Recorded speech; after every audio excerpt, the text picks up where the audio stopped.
우리는 지난 수주간 이사야서의 말씀을 통해서 은혜를 받고 있습니다. 지난 주일에는 6장이죠. 선지자의 소명장이라고 할 수 있는 이사야 6장의 말씀을 나누었습니다. 이사야가 받은 소명은 매우 독특했지요.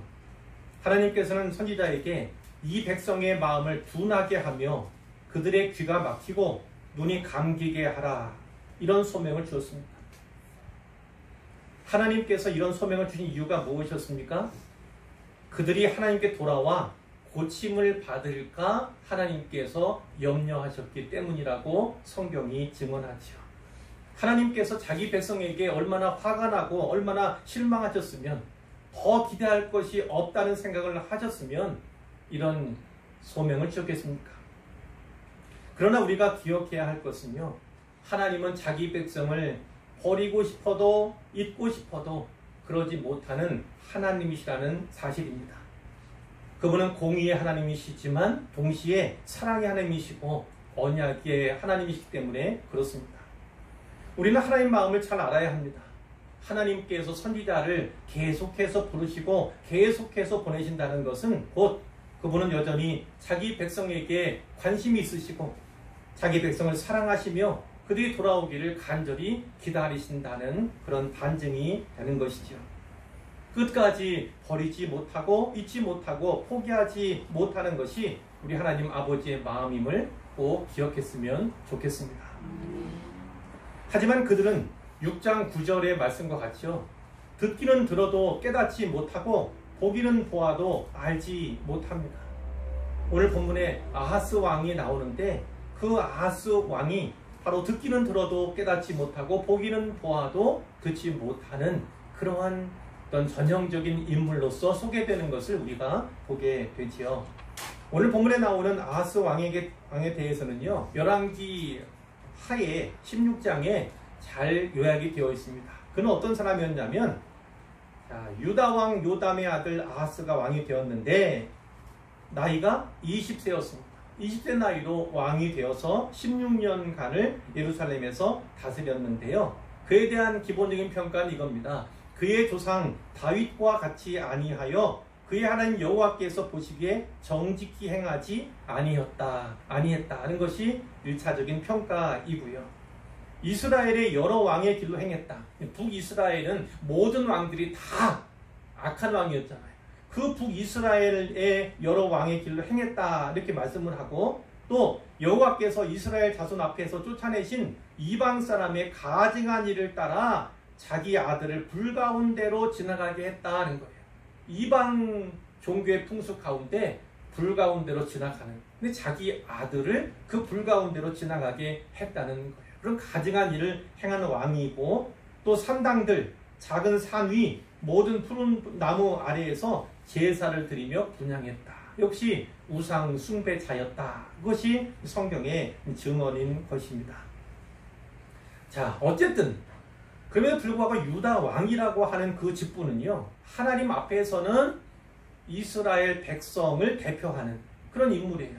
또 백성들에게는 하나님의 통치를 상징하는 인물이 바로 유다 왕인 겁니다. 그리고 유다 왕은 다윗 집안을 상징하고 대표한다, 이렇게도 말씀을 드릴 수가 있습니다. 그런 그인데, 그런 그가 하나님 말씀을 듣기는 듣지만 깨닫지 못하고 보기는 보지만 알지 못하는 아주 전형적인 인물로 등장하고 있다는 것이죠. 오늘 말씀 속으로 들어가 보도록 하겠습니다. 1절과 2절의 말씀은 이 당시의 시대적인 배경에 대해서, 역사적인 정황에 대해서 다루는 그런 내용인데요. 주전 734년경입니다. 주님이 오시기 전에 730여 년 전에 있었던 일인데, 자, 그 당시 그 근동에서 최강대국은 아수르였습니다. 아수르는 제국을 이룬 국가예요. 그 강대국인 아수르 제국에서 반란이 일어났다, 이런 소문이 가나안에 있는 여러 나라들에게 들려온 것입니다. 그러니까 그 틈을 타서 속국으로 있던, 여기 나오는 아람이죠. 아람은 오늘날 시리아입니다.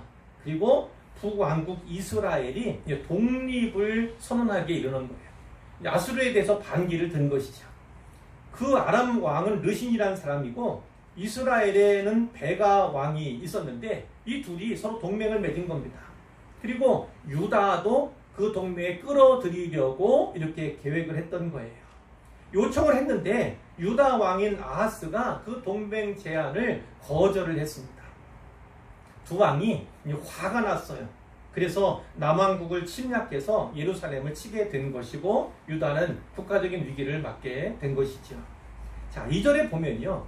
왕의 마음, 이 왕은 유다왕 아하스를 말하겠죠. 유다왕 아하스의 마음과 그의 백성의 마음이 마치 숲이 바람에 흔들림 같이 그렇게 흔들렸다는 마음이 아주 요동쳤다 이렇게 우리가 알 수 있죠. 그러나 1절에 보면 선지자가 이런 말씀을 합니다. 그들이 예루살렘을 쳤으나 능히 이기지 못하니라 이렇게 이미 전제를 하고 들어가는 것을 우리가 보게 된다고요. 위기는 위기지만 그리 걱정할 만한 위기는 아니다 이렇게 선지자가 보고 있는 것입니다. 하지만 왕과 백성의 마음은 사뭇 달랐어요. 마음이 요동치고 있는 겁니다. 그 이유가 무엇일까요? 성경은 증언하는 겁니다. 무엇이냐면 믿음이 없어서다. 믿음이 없기 때문에 그렇게 두려워하고 마음이 요동하는 것이다. 이렇게 말씀을 하시는 것입니다. 하나님께서는 두려움에 떨고 있는 아하스에게 이사야와 그의 아들을 보내세요. 3절에 보면 선지자 아들의 이름이 나타나지요. 스알 야숲이라는 아들이에요. 이 스알 야숲이라는 말은요, 문자적으로 보면 남은 자가 돌아온다, 남은 자는 돌아온다 이런 의미를 갖고 있는 것입니다. 그러니까 이 이름은요, 심판의 의미도 담겨 있고 은혜의 의미도 담겨 있는 이름인 것을 우리가 알 수가 있어요. 양면성을 가진 이름이에요. 자, 남은 자라고 하는 것은 어떻습니까? 살아남은 거잖아요, 말하자면. 살아남은 거. 그러니까 심판이 있고 그 이후에도 살아남은 자를 말하는 것이니까 심판을 전제로 한 그런 이름이라는 것을 먼저 알게 되는 것이고, 그럼에도 불구하고 하나님께서는 남은 자를 남겨두시겠다는 겁니다. 그루터기를 남겨두시겠다는 거예요. 그리고 그들로 포로주에서 돌아오게 하시겠다 이런 약속을 하고 계시니까 이것은 은혜다 이렇게도 볼 수 있다는 말씀입니다. 그러니까 하나님께서 선지자로 하여금 그 아들 스알 야숲을 데리고 가도록 하신 데는요, 의미가 분명한 뜻이 있다는 거지요. 그의 이름을 통해서 심판과 은혜 두 가지를 다 생각하도록 하나님께서 조치하신 것임을 우리가 깨닫게 되는 것입니다. 자, 4절에 보면은 이 이사야가 왕에게 가서 아하스에게 얘기를 하죠. 물론 하나님께서 이렇게 말씀하라, 전하라 하신 대로 대언을 하는 거예요. 너는 삼가며 조용하라, 잠잠하라는 얘기겠죠. 자, 어떤 의미입니까? 아람 왕 르신과 이스라엘 왕 베가가 심히 노하여서 쳐들어왔다 할지라도 그들은 하나님 뭐라고 말씀합니까? 연기 나는 두 부지깽이 그루터기에 불과하다. 연기 나는 부지깽이와 같다는 거예요. 그건 뭐예요? 불에 타서 남은 이게 잔여물 아니에요. 그와 같으니까 두려워하지 말며 낙심하지 말라. 이런 메시지를 분명히 주고 계시는 거예요. 그들 두 왕이 악한 꾀로 너희를 대적하면서 이런 의도를 가지고 있다는 것 하나님이 말씀하시죠. 우리가 올라가서 유다를 쳐서 그것을 쓰러뜨리고 우리를 위하여 그것을 무너뜨리고 다부엘의 아들을 그 중에 세워 왕으로 삼자. 하나님께서 그들의 계획을 이 아하스 왕에게 선지자를 통해서 알려주신 것입니다. 그 두 왕의 계획은 어떤 겁니까? 쳐들어가서 유다 왕 아하스를 제거해버리자. 그리고 그 자리에 아브넬의, 이 다브넬입니다. 다브넬의 아들을 거기에 앉히자. 이런 의도를 가진 거예요. 근데 이 다브넬이라는 의미는 무엇이냐면 바보, 멍청이 이런 뜻이에요. 바보, 멍청이의 아들을 앉히자 이런 의미예요. 자, 이것은 실명일 수도 있어요. 그러나 또 다른 한편으로 생각하면 자기들이 새 왕을 세우는데 그 왕은 자기들의 꼭두각시 역할을 하는 거잖아요.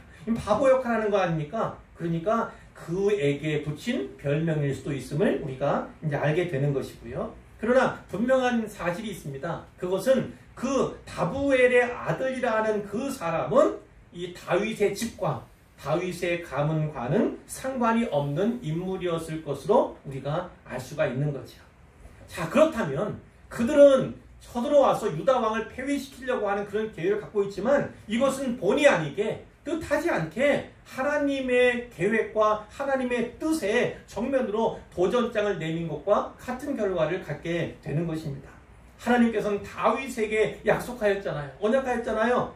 그에게 네 대가, 그러니까 다윗의 가문이 영원할 것이라고 그 왕위에 대해서 약속하신 바가 있는데 그 다윗의 가문을 엎어버리려고 하니까 하나님의 계획과 언약을 뒤엎어버리는 결과가 된다는 것이죠. 그래서 하나님께서 이 아하스는 말하자면 믿음이 없는 사람이고 악한 왕임에도 불구하고 은혜를 베푸시기로 작정을 하신 거예요. 그 이유가 무엇입니까? 그가 잘해서가 아니고 그가 말씀에 순종하는 인물이어서가 아니라 그의 원수들이 하나님을 대적하고 있기 때문에 그를 돕고자 이렇게 하셨다는 거예요. 그래서 오늘 우리도 잘 생각해보고 잘 분별해야 합니다. 무엇이냐면 나에게 복이 왔어요. 하나님께 축복을 주셨습니다. 내가 잘해서 주신 복인지 아니면 다른 관련된 누군가를 하나님께서 물리치기 위해서 나를 사용할 수밖에 없어서 주시는 복인지 그것을 분별할 필요가 있어요. 복 주셨다고 해서 그것이 다 내가 잘해서다. 하나님 말씀에 순종했더니 이렇게만 받아서는 안 되겠다. 이렇게도 말씀을 드립니다. 자, 이것이 이 두 왕의 계획이었어요. 그런데 7절 이하에 보면 이제 하나님께서 어떤 생각을 갖고 계신지 하나님의 계획은 무엇인지 이것이 나타나게 되는 겁니다. 자, 7절에 보시면 주 여호와의 말씀이 그 일은 서지 못하며 이루어지지 못하리라. 그 일은 어떤 겁니까? 두 왕이 쳐들어와서 도모하고자 하는 그 계획은 되지 않을 거다. 서지 않고 이루어지지 않을 것이다. 이렇게 두 차례나 반복적으로 그것이 이루어지지 않을 것에 대해서 강력하게 말씀해 주시는 거죠. 바로 그겁니다. 사람이 아무리 주도면밀한 계획을 세우고요. 그리고 기발한 그런 아이디어를 가지고 일을 실행한다 할지라도 그 길을 인도하시는 분, 또 그것을 이해에 이루시는 분, 그것은 하나님이심을 꼭 기억하시기를 바랍니다. 하나님께서 허락하지 아니하시면 아무것도 이루어지지 않는 것이 세상사다, 인생사다 이렇게 기억하시면 좋겠습니다. 자, 8절에 보면 아람의 머리는 다메섹이요. 아람은 나라예요. 시리아라고 하는 나라. 그리고 머리라고 한 건 수도입니다. 수도. 다메섹, 지금의 다마스커스인데 그 다메섹이 수도라는 의미고 그 수도인 다메섹의 머리는 왕인 르신이다. 이렇게 말씀하는 거예요. 자, 9절에 보니까 에브라임의 머리, 이 에브라임은 북이스라엘을 달리 부르는 이름이에요. 북이스라엘의 수도는 사마리아다. 그 사마리아의 왕은 르말리아의 아들 베가다. 이렇게 말씀을 하시는 거죠. 자, 그런데 자세히 보면 한 가지가 생략이 되어 있어요. 아마 의도적으로 생략이 되었을 텐데 생각해 보도록 하는 거죠. 그렇다면 너희 유다의 머리는 무엇이냐? 유다의 수도는 어디입니까? 예루살렘이에요. 그럼 예루살렘의 머리, 예루살렘의 왕은 누구냐? 누구냐? 아하스입니까? 아니라는 겁니다. 여호와 하나님이 바로 예루살렘의 왕이시다. 이것을 직접적으로는 표현하지 않지만 그로 하여금 깨닫게, 듣는 사람으로 하여금, 또 오늘 우리와 같이 보는 사람으로 하여금 깨닫도록 이렇게 생략하고 계시다는 것을 우리가 이제 이해를 하고 또 묵상해 보아야 하는 것이죠. 자, 그러면서 무슨 말씀합니까? 만일 너희가 굳게 믿지 아니하면 너희는 굳게 서지 못하리라. 다른 말로 하면 어떤 겁니까? 너희가 굳게 믿기만 하면 굳게 서게 될 것이다. 이렇게 말씀을 하는 거예요. 그 약속을 주고 계신 것으로 우리가 볼 수가 있으니까 결국은 유다를 향해서, 아하스 왕을 향해서 이 문제, 이 두 왕이 쳐들어온 이 문제에 대해서는 걱정하지 않아도 된다. 그것이 이 말씀의 요지입니다. 역대기에 보면 이 두 왕이 쳐들어와서 큰 곤란이 이 유다에 닥쳐요. 무척이나 큰 곤란입니다. 그러나 그렇게 곤란한 일, 많은 사람들이 포로 잡혀가고 많은 사람이 죽임을 당하고 노략질, 약탈을 당하는 그 일을 당하는데도 불구하고 이상하게 유다가 망하지는 않아요. 왕이 바뀌지는 않아요. 오히려 그것이 더 놀랍다는 것을 우리가 성경을 읽다 보면 느끼게 돼요. 아니 다 승리했는데, 거의 다 망했는데 왜 왕을 그들의 계획대로 바꾸지 않고 왜 이 유다의 왕위는 계승이 계속될까? 이것에 대해서 우리가 질문하게 되는 부분들이 분명히 있다는 것이죠. 자, 이렇게 두 왕, 이 아람과 북이스라엘의 침략에도 불구하고 왕위가 보존되고 그리고 걱정할 필요가 없다 이렇게 말씀을 하셨는데 이것에 대해서 하나님께서 한 징조를 구하라고 말씀을 하시는 거예요. 자, 징조라고 하는 것은 성경의 신약에 많이 나오는 표적이라는 단어와 같은 겁니다. 표적을 구하라, 징조를 구하라 이렇게 말씀을 한 것이죠. 분명하게 이 왕위가 보존될 그리고 너희가 걱정하지 않아도 되는 그러한 징조를 왕위에 구하라 이렇게 말씀을 하는 거죠. 근데 깊은 데에서든지 높은 데에서든지 구하라 이런 말씀이 있습니다. 자, 어떤 것을 구한다 할지라도 무엇을 원한다 할지라도 그 징조를 반드시 이루어 주시겠다는 것이 하나님의 약속이고 그렇게 약속하신 하나님의 능력에는 한계가 없다. 제한이 없음을 분명하게 선포하는 의미이기도 하지요. 그런데 이 선지자를 통해서 하나님께서 징조를 구하라는 말씀을 전해 들은 이 아하스 왕이 어떻게 얘기합니까? 나는 구하지 않겠습니다. 나는 여호와를 시험하지 아니하겠습니다. 자, 시험한다는 것은 하나님을 시험한다는 것은 별로 좋은 것은 아니잖아요. 자, 그래서 이렇게 말하는 것이 이 사람이 그래도 신앙이 있는 사람인가 보다. 겸손하며 겸양이 있는 사람인가 보다. 이렇게 생각할 오해할 가능성은 있지만 사실은 겉모습뿐이에요. 겉모습은 겸양의 모습, 겸손의 모습을 보이고 있지만 사실은 이것이 불신앙의 표현임을 우리가 알아야 하는 것이죠. 자, 그는 이미 하나님 여호와를 의지하는 대신에 또 다른 방편을 모색을 했어요. 그것이 무엇이냐면 아수르 왕에게 이미 많은 예물을요 보냈어요. 그리고 군사적인 도움을 요청해 놓은 상태입니다. 그것이 열왕기하 16장에 기록되어 있는데요. 아하스가 아수르 왕인 디글랏 빌레셀에게 사자를 보낸 겁니다. 사자를 보내서 무슨 얘기를 했냐면 나는 왕의 신복입니다. 나는 왕의 아들입니다. 이제 아람 왕과 이스라엘 왕이 나를 친히 청하건대 올라오셔서 그 손에서 나를 구원해 주십시오. 이렇게 요청을 했어요. 그 반대급부로 무엇을 했냐면 여호와의 성전에 있는 그리고 왕궁의 곳간에 있는 은금을 꺼내오다가 아수르 왕에게 예물로 보냈다는 것이 그 기자의 증언이지요.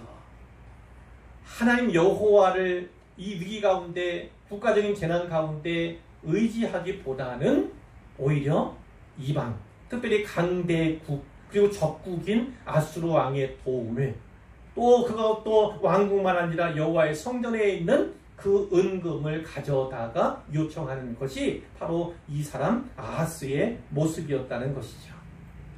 그러나 나중에 볼 수 있겠지만 이렇습니다.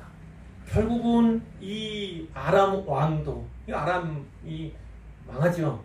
그리고 북이스라엘도 이제 얼마 후에 있으면 또 그 아수르에 의해서 멸망을 당하게 되는 기운이 있는데 그러나 유다가 그럼 보존이 됩니까? 그렇지 않아요.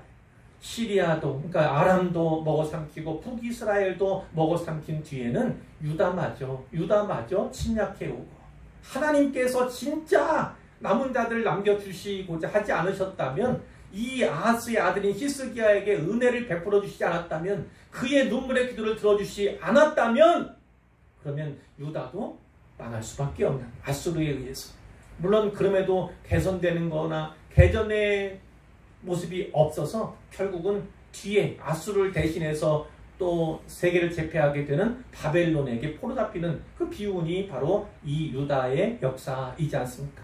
그것을 우리가 기억해야 합니다. 자, 13절에 보니까 이사야가 이야기를 합니다. 거절하는 징조를 구하라고 하는 그 이 왕의 말에 대해서 이제 이사야가 답변을 하는 거죠. 다윗의 집이여 원하건대 들을지어다. 너희가 사람을 괴롭히고서 그것을 작은 일로 여겨 또 나의 하나님을 괴롭히려 하느냐. 대언하고 있으니까 나의 하나님을 괴롭히려 하느냐 이렇게 하고 있는 거 있지만 하나님의 마음은 어떤 거예요? 그 아하스로 말미암아 괴로움 당하는 거, 고통을 당하고 있는 분이 바로 우리 하나님이시다라는 거예요. 그러니까 우리가 알 수 있는 건 그가 징조를 거절한 것은 믿음 때문이 아닌 거예요. 겸손하기 때문이 아닌 겁니다. 불신앙 때문이에요. 하나님 여호와를 믿지 않고 그분을 의지하지 않기 때문에 그가 거절한 겁니다. 불신앙적인 행위임을 우리가 분명하게 알 수가 있는데, 자 14절에 보면 그러므로 주께서 친히 징조를 너희에게 주실 것이다. 징조를 하나님께 직접 주시겠다는 말씀이에요. 너희는 무엇입니까? 앞에 나오는 다윗의 집이겠죠. 다윗의 집. 자, 징조의 내용이 그 다음에 나오잖아요. 보라, 처녀가 잉태하여 아들을 낳을 것이요 그의 이름을 임마누엘이라 하리라. 이 말씀이에요. 자, 이 징조는 1차적으로 다윗의 집에 주어진 거지요. 아하스는 말씀드린 것처럼 그 다윗의 집을 상징하고 대표하는 인물이에요. 그러니까 아하스가 그것을 하나님께서 주신 징조요 표적으로 알려면 그 아하스가 살아있는 동안에 그 일이 이루어져야만 성취가 되어야만 하는 거 아니겠습니까? 자, 그러니까 이렇게 종합할 수 있어요.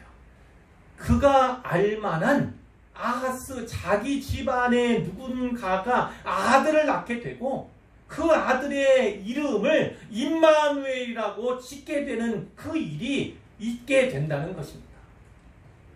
그런데 임마누엘의 이름 뜻이 무엇입니까? 하나님이 우리와 함께 계시다예요. 하나님이 우리와 함께 계시다. 그렇다면 우상 숭배자인 이 아하스의 집안에서 그 아기에게 이런 뜻을 가진 이름을 지어주는 것이 쉬운 일이겠습니까?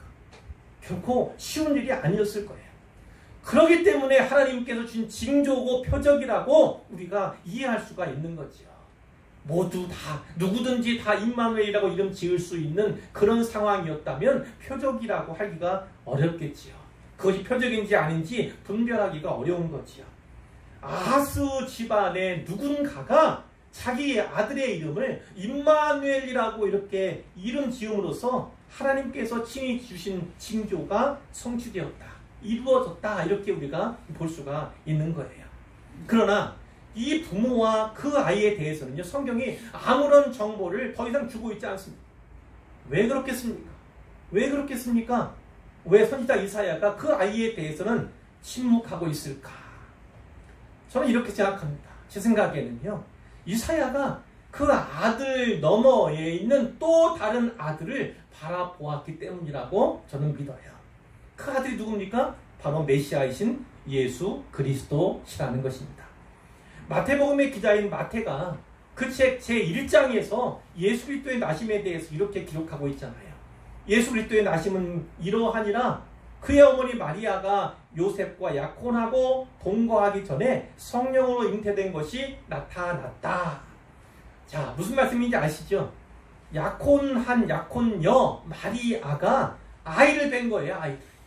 그 당시에 약혼한 상태, 그것은 결혼한 상태가 아니에요. 같이 사는 상태가 아닙니다. 그렇기 때문에 배가 부르고 아이를 가졌다면요, 그는 돌 맞아 죽어야 했어요.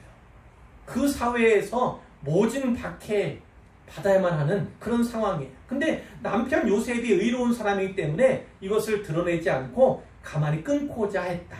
약혼 관계만 파기하고자 했다. 이렇게 말하는 거죠. 이런 생각을 하고 있었는데 하나님께서 주의 사자를 현몽케 하셨어요. 꿈 가운데서 그에게 말씀하시도록 하였다는 거예요. 그 사자가 뭐라고 합니까? 다윗의 자손 요셉아, 내 아내 마리아 데려오기를 무서워하지 말라. 그에게 잉태된 자는 성령으로 된 것이라. 어떤 남자로 인해서 잉태하게 된 것이 아니다는 것이죠. 그가 아들을 낳을 텐데 이름을 예수라 하라. 이는 그가 자기 백성을 그들의 죄에서 구원할 자이심이라. 이렇게 말을 한 겁니다. 그러면서 덧붙이는 말이 뭡니까? 이 모든 일이 된 것은 주께서 선지자로 하신 말씀, 이 선지자는 바로 오늘 본문에 나오는 이사야예요. 이사야의 말씀을 이루려 하심이니 보라, 처녀가 잉태하여 아들을 낳을 것이요 그의 이름은 임마누엘이라 하리라 하셨으니 이를 번역한즉 하나님이 우리와 함께 계시다 함이라. 이렇게 말씀하고 있다. 오늘 본문 이사야 7장 14절을 마태가 인용하여서 기록하고 있음을 우리가 보게 되는 거죠. 선지자 이사야는요, 예수님께서 이 땅에 처음 오시기 700여 년 전에 이 땅에 오실 메시아를 바라본 것입니다. 그래서 그 첫 번째 아이, 임마누엘이라고 이름 붙은 그 아이, 아하스 가문에 있는 그 아이에 대해서 언급하는 것이 하나님의 아들이신 메시아의 영광을 가리지는 않을까 극도로 조심했던 것으로 저는 이해합니다. 우리는 이 임마누엘 징조가 이사야 시대에 1차적으로 성취가 되었고, 그리고 700여 년이 지난 후에 메시아에 의해서, 메시아의 탄생을 통해서 다시 성취되었을 뿐만 아니라 그 예수님이 임마누엘로 우리에게 오셔서 그 예언을 최종적으로 완성하셨음을 우리가 알게 되는 것이죠. 그런데 한 가지 의문이 남아요. 예수님께서는 분명히 동정녀, 처녀의 몸에서 태어나셨잖아요. 그렇다면 700여 년 전에 아하스 집안에 하나님의 징조로서 태어난 그 아들은 그럼 그도 처녀의 몸에서 잉태케 되었던 건가? 이런 의문을 가질 수 있잖아요. 그러나 성경을 잘 보면요, 성경은 사실 같은 단어를 사용하고 있지 않습니다. 이사야서에 나오는 처녀라는 단어, 그것은 히브리어로 알마라는 단어를 쓰는데 그것을 꼭 언급하기보다는 이 처녀라는 단어가 이렇게 번역이 되어 있지만 결혼 정년기의 젊은 여자를 가리키는 단어로 되어 있어요. 거기 처녀는요. 반면에 마태복음에 나오는 이 처녀라는 단어는 히브리어로 베툴라라는 단어입니다. 그것은 결혼하지 않아서 아직 남자를 알지 못하는 동정녀, 이런 의미를 가진 단어예요. 우리말 성경에는 처녀, 또 처녀 이렇게 번역이 되었으니까 같은 것으로 이해할 수 있고 의문을 가질 수 있지만 원문의 단어는 다르다는 것을 꼭 기억을 하셔야 합니다. 그리고 또 하나가 있어요. 첫 번째 아기에게서 중요한 것은요, 그 아들의 이름이 임마누엘이라 하는 그 사실이에요. 그 아들이 태어나고 그 아들의 이름이 임마누엘로 붙여질 것이다. 이것이 중요한 겁니다. 그리고 정작 본문이 중요시하고 있는 건 15절 말씀을 보세요. 그가 악을 버리며 선을 택할 줄 알 때가 되면, 이렇게 되어 있어요. 결국은 때에 대해서 말씀하는 거예요. 옳고 그름을 분별할 수 있는 나이가 되면, 그것은 이스라엘 문화권에선 대개 12살부터 20살이 되기 전까지의 그 나이를 말합니다. 자, 그거예요. 자, 그리고 16절에도 보면 대저 이 아이가 악을 버리며 선을 택할 줄 알기 전에, 이렇게 있잖아요. 결국 이 아이를 통해서 하나님께서 이 중지를 통해서 주고자 하시는 것은 네가 미워하는 두 왕, 아람과 북이스라엘의 두 왕의 땅이 황폐하게 될 것이다 라는 것을 말씀하기 위한 거예요. 그들이 멸망할 텐데, 그들이 황폐하게 될 텐데, 그것이 바로 그 아이가 나이가 그만큼 들었을 때, 12살부터 20살 미만의 때가 되었을 때 그 일이 이루어질 것이다, 이렇게 말씀하신 거예요. 그 역사적으로 보면 대개 12년 이후에 그 일들이 진짜 역사 속에서 이루어지는 것을 보게 되는 것입니다. 자, 15절에 보면 그가 악을 버리며 선을 택할 줄 알 때가 되면 엉긴 젖과 꿀을 먹을 것이라, 이런 표현이 있어요. 물론 엉긴 전 버터를 말하고 꿀을 먹을 것이다, 이것은 풍요를 상징해 일반적으로는. 그러나 여기서는 좀 다른 의미죠. 좋은 의미가 아니라 결국은 침략당하고, 그리고 그 땅의 사람들이 다 흩어지고 다 붙잡혀 가고 죽어서 결국은 그 젖과 꿀이 남아 돌 것이라고, 이렇게 예언을 하는 것이고, 뿐만 아니라 예수님의 임마누엘에 이것을 적용한다면 우리 주님께서, 그 메시아가 사람으로 이 땅에 오실 것이다, 우리 예수님의 인성에 대한 예언으로도 우리가 받을 수 있는 것입니다. 자, 17절에 보세요. 여호와께서 에브라임이 유다를 떠날 때부터 당하여 보지 못한 날을, 유다를 공략해서 많은 사람 죽이고 노략질하고 자기 나라로 가는데, 그런데 그때는 이제까지 보지 못한 날을요, 너와 네 백성과 네 아버지 집에 임하게 할 것이다 라는 거예요. 그 이후에 그들이 떠나고 난 뒤에는 어떤 일이 있을 것이냐? 곧 아수르 왕이 오는 날이에요. 그가 아수르 왕에게 성전과 왕궁에 있는 온갖 예물을 갖다 바치면서 구원을 요청했잖아요. 자기 이 심략에서 저희를 구해달라고 요청했잖아요. 그 아수르 군이 와서 아람을 점령하고 북이스라엘도 점령하지만 나중에는 어떻게 된다고요? 그 아수르에 의해서 유다까지 침략을 당하게 됩니다. 그리고 나중에 히스기야 시대 때 사네립 아시지요? 사네립이 쳐들어 내려옵니다. 물론 그때 하나님의 기적적인 은혜로 말미암아 그들이 살기는 합니다만, 그러나 그 침략은 너무나 대단하고 두려운 것이었음을 우리가 이 성경 속에서 알게 되는 것이지요. 자, 그 뒤 18절 이하에는요, 이제 이 아하스 왕이 보여준 그 불신에 대해서 하나님께서 심판 선포하시는 그 내용이 적혀 있어요. 거기에는 어떤 단어가 많이 나오냐면 그날에는 이라는 단어가 무려 4번이나 나와요. 그날에 어떤 일이 일어날 것인가. 자, 그날이 되면 이스라엘은 침략 가운데 큰 어려움 가운데 놓이게 될 텐데 그것이 무엇입니까? 18절에 그날에는 여호와께서 애굽 하수에서 먼 곳에 파리와 아수르 왕의 벌을 부르시니, 결국은 아수르 왕을 벌과 같은 존재로 부르시겠다는 거예요. 그 벌은 뭡니까? 와서 쏘면 아프잖아요. 고통스럽잖아요. 그런 존재로. 자, 그들이 거친 골짜기에도 또 바위틈에도 가시나무 울타리와 모든 초장에 앉을 것이라는 건 뭡니까? 온 유다 땅을 장악하게 될 것이다. 이렇게 우리가 이해할 수가 있고, 또 그날에는 주께서 하수 저쪽에서 세내온 삭도 빌려왔어요. 누가 빌렸습니까? 아하스 왕이 빌려왔잖아요.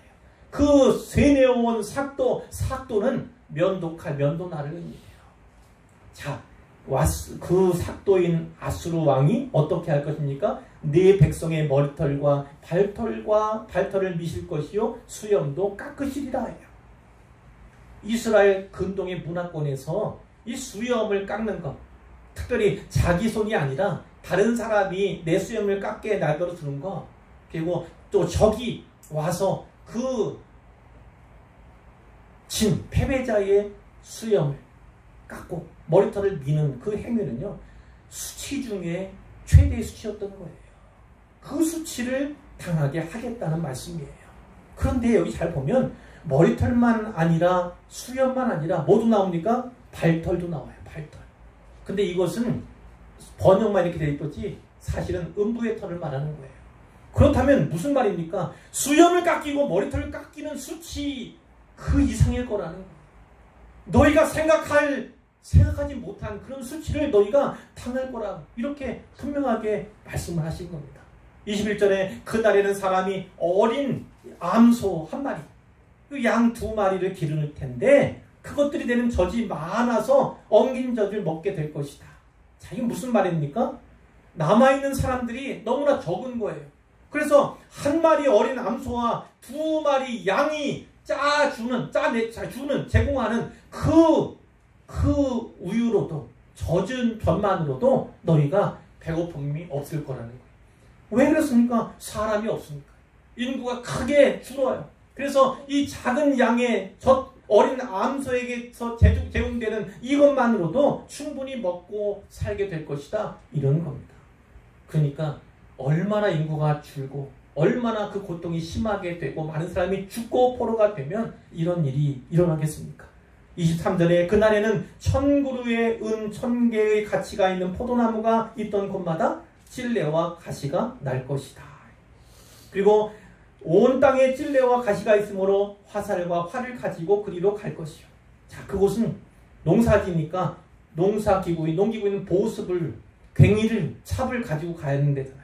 그러나 그런 게 아니에요. 이제는 무슨 사냥터와 같이 황무한 땅으로 변하게 될 것이다. 이렇게 말씀을 하는 것이고, 특별히 유다 땅, 그 비옥한 지역에서 포도나무가 잘 자라요. 포도원이 많습니다. 그런데 그 포도원들이 다 황무지가 될 것이다. 찔레가 나고 가시가 나게 될 것이다. 이렇게 말씀을 하는 거예요. 전답들도 더 이상 가꿀 사람이 없어서 완전히 황폐해지게 될 것이다. 크게 말하면 2가지죠. 너희가 생각지도 못했던 큰 수치를 당하게 될 것이다. 너희 땅은 황폐하게 될 것이다. 이렇게 말씀을 하는 거예요. 이제 결론입니다. 임마누엘 징조를 하나님께서 친히 주셨죠. 아하스가 거절했기 때문에. 그래서 첫 번째 임마누엘 징조로서 주어진 아들 있잖아요.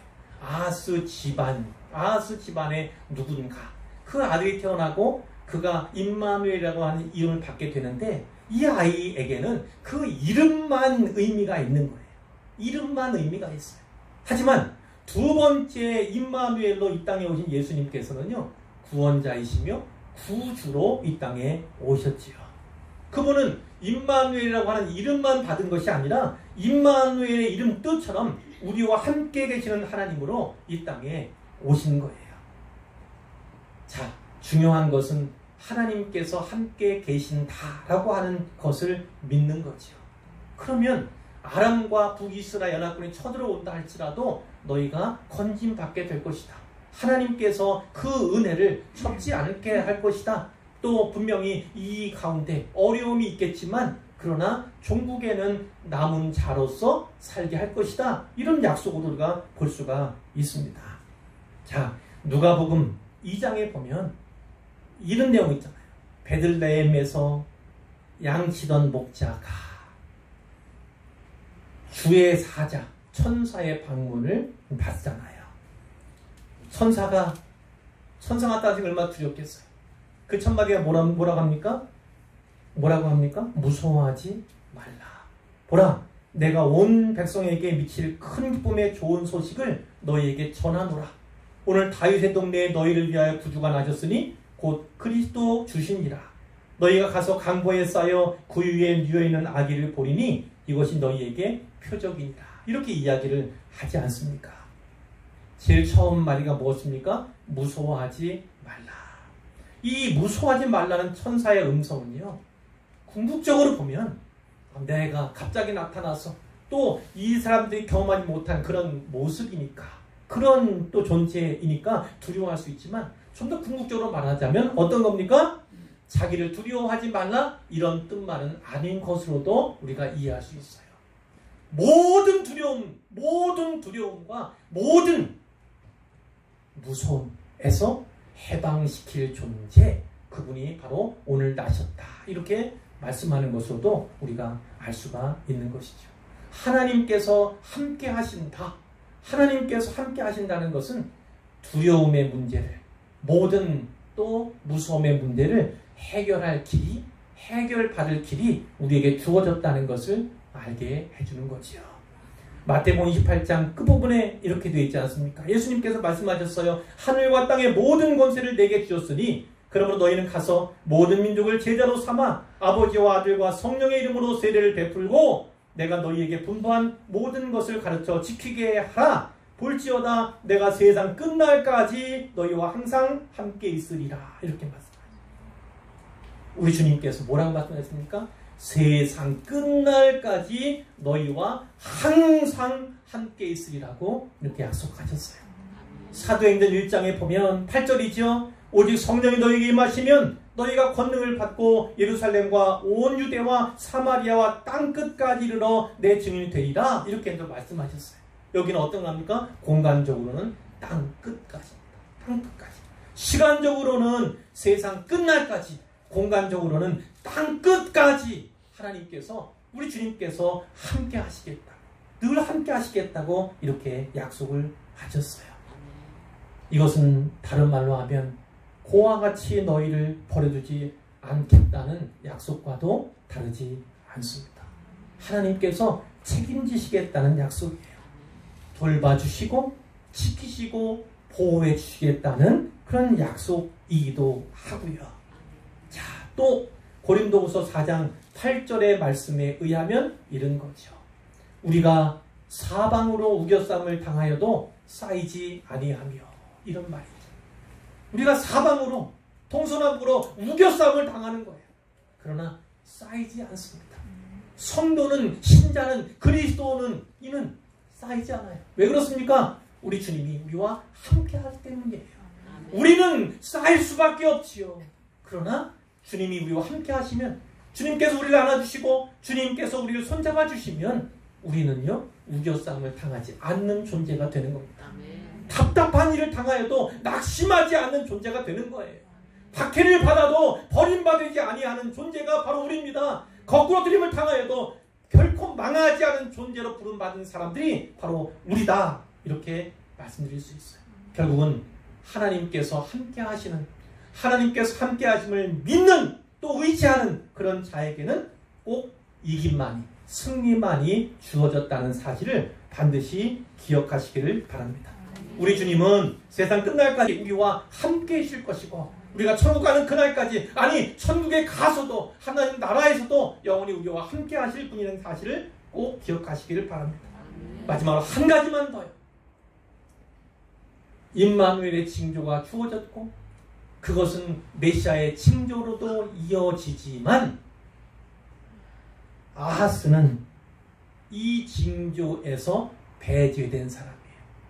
그는 하나님께서 징조를 구하라 이렇게 말씀하신 불구하고 그것을 불신앙으로 거절했던 사람임을 우리가 성경을 통해서 보았잖아요. 하지만 하나님께서는 친히 하나님의 징조를, 임마누엘의 징조를 그들에게 주신다고요. 무엇을 우리가 생각해야 합니까? 아하스처럼 불신앙으로 접근해서 하나님의 일에 거절하고 거부하는 사람들이 있다 할지라도 하나님께서는 하나님의 역사를, 그분 자신의 역사를 오늘도 계속해서 써내려 가신다는 사실을요, 분명히 기억하시고 분명히 붙잡으시기를 바랍니다. 그렇다면 아하스처럼 불신의 사람이 아니라 믿음의 사람으로 하나님이 영원히 우리와 함께 하신다는 그런 믿음, 임마누엘의 주님을 보내주신 그분이 우리를 책임지신다는, 끝까지 영원토록 책임진다는 사실을 믿는 믿음을 가져서 하나님과 따로 가는 인생이 아니라 따로 사역하며 따로 살아가는 그런 인생이 아니라 하나님과 붙어서, 하나님 가까이에서 하나님께 붙잡혀서 살아가는 인생이 되면 얼마나 복된 인생이 되겠습니까? 꼭 기억하셔서 임마누엘은 그 주님과 늘 동행하시고 동역하시는 모든 분들 되시기를 우리 주님의 이름으로 축원합니다.